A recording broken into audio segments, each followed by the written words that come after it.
Hello दोस्तों, आप सभी लोगों का मेरे यूट्यूब चैनल पर बहुत बहुत स्वागत है।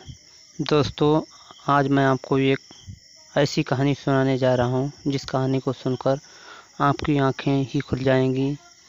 इस कहानी की एक कोई कहानी झूठी नहीं, एक बहुत ही वास्तविक कहानी है। दोस्तों, मंदिर मस्जिद हर जगह हैं, लेकिन भगवान का दूसरा रूप माँ और बाप हैं। इसी से संबंधित मैं आप लोगों को ये कहानी सुनाने जा रहा हूँ। दोस्तों, एक औरत के 2 पुत्र थे।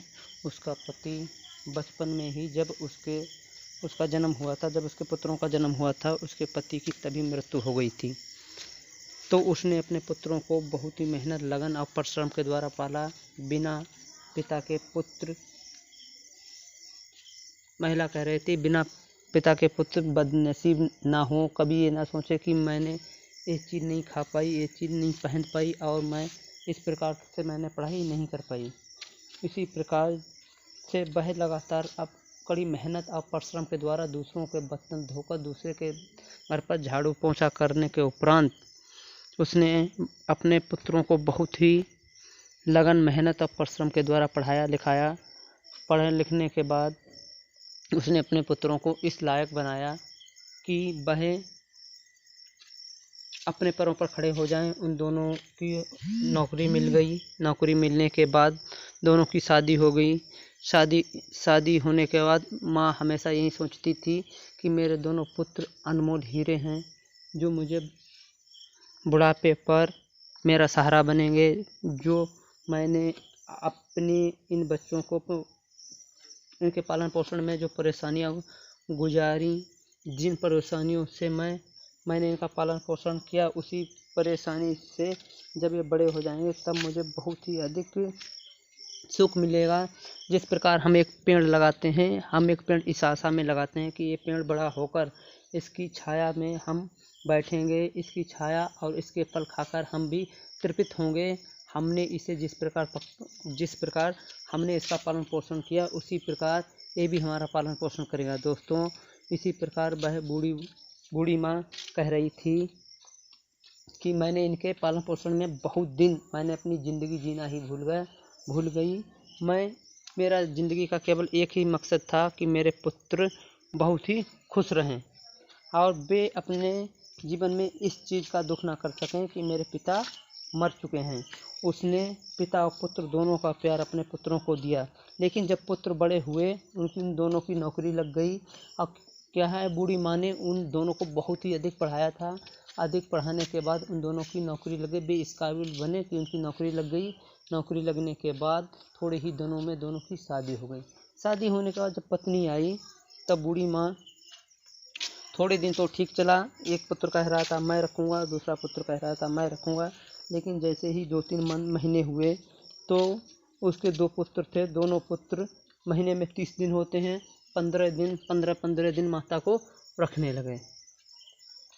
जब 15 दिन माता को रखने लगे और जो महीना 31 का होता था, उस दिन माता को ना बड़ा पुत्र रखता था ना छोटा पुत्र।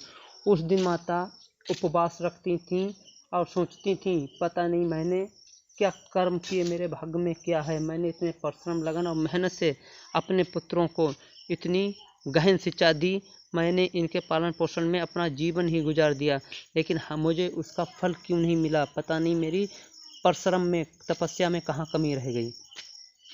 तो जब 31 का महीना होता था तो माता उपवास रखती थी। उपवास रखने के बाद एक दिन जब बेटा और उनकी बहू कहीं जा रही थी, तो उस माता की बहू ने कहा कि माता, आज मैं कहीं बाहर जा रही हूँ, संग में पुत्र भी था और आज खाना आप अपने आप बना लेना। तो बूढ़ी माँ ने कहा, अरे बहू, आपको तो पता है कि मैं गैस नहीं जला पाती हूँ, तो तब मैं खाना कैसे बना पाऊँगी। आपको तो खूब पता है कि जब मैं गैस ही नहीं जला पाती हूँ तो मैं खाना कैसे बनाऊँगी। तो इतने में उसका बेटा बोला, माँ, आप गैस नहीं जला पाती हैं तो खाना मत बनाना, लेकिन क्या है, आज पास के मंदिर में बहुत बड़ा भंडारा चल रहा है, आप वहाँ जाकर खाना खा लेना। बूढ़ी माँ के आंखों में से आंसू की धारा बहने लगी और वो कहने लगी मेरे कौन से जन्म के पाप हैं। इतने में बूढ़ी माँ रोने लगी और उसने कहा ठीक है बेटा, मैं पास में जाकर भंडारा खा लूँगी और तुम लोग जाओ, मेरी चिंता बिल्कुल मत करना। वो दोनों लोग चल दिए जीप पे, वो और बेटा की बहू और एक लड़का बैठने के बाद थोड़ी ही देर में पहुँचे तो पास में एक मंदिर था। तो वो बेटे का बेटा बोला कि पापा मम्मी, मैं भी जब बड़ा होकर मेरे पास बहुत सारे पैसे हो जाएंगे तो मैं भी अपना घर मंदिर के पास ही बनवाऊंगा। क्यों? उसके पिता ने पूछा क्यों बेटा?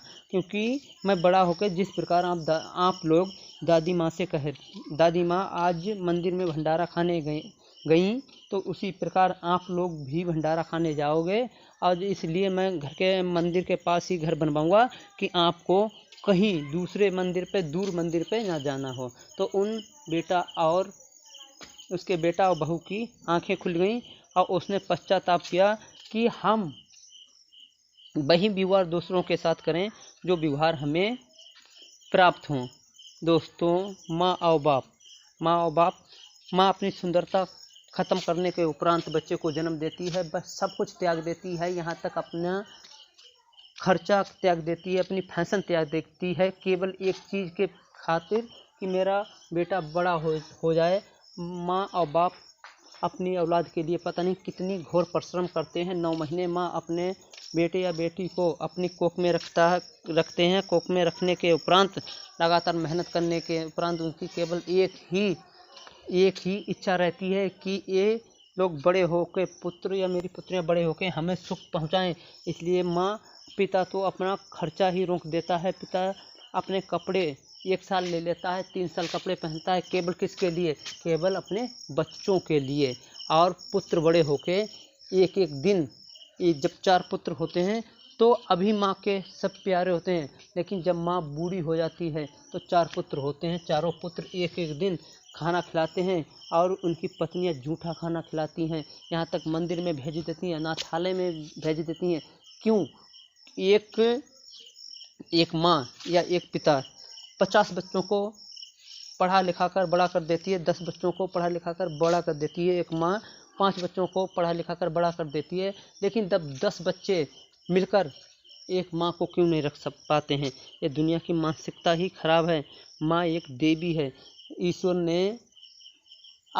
के इतने रूप न होने के बावजूद ईश्वर ने सोचा कि मेरे इतने रूप नहीं है जो हम प्रत्येक मनुष्य को संवार पाएँ, तो उसने देवी देवताओं के रूप में जो माँ बाप हैं वो हमारे देवी देवताओं के रूप में भेजा है। क्योंकि हर जगह पर ईश्वर उपस्थित नहीं हो सकते हैं, लेकिन माँ बाप हर जगह पर उपस्थित होते हैं। ईश्वर ने सोचा कि मैं तो हर जगह तो नहीं हो पाऊँगा, लेकिन प्रत्येक व्यक्ति को देवी या देवता की ज़रूरत होती है, तो उसने देवी देवता के रूप में ही हमारे मम्मी पापा भेजे हैं। हमें कोई भी तकलीफ़ होती है तो माँ बाप अपनी ऊपर वह तकलीफ़ ले लेते हैं। इसलिए हमारे लिए माय गॉड और मेरी मॉम और मेरे डैड सर्वोप्रिय हैं।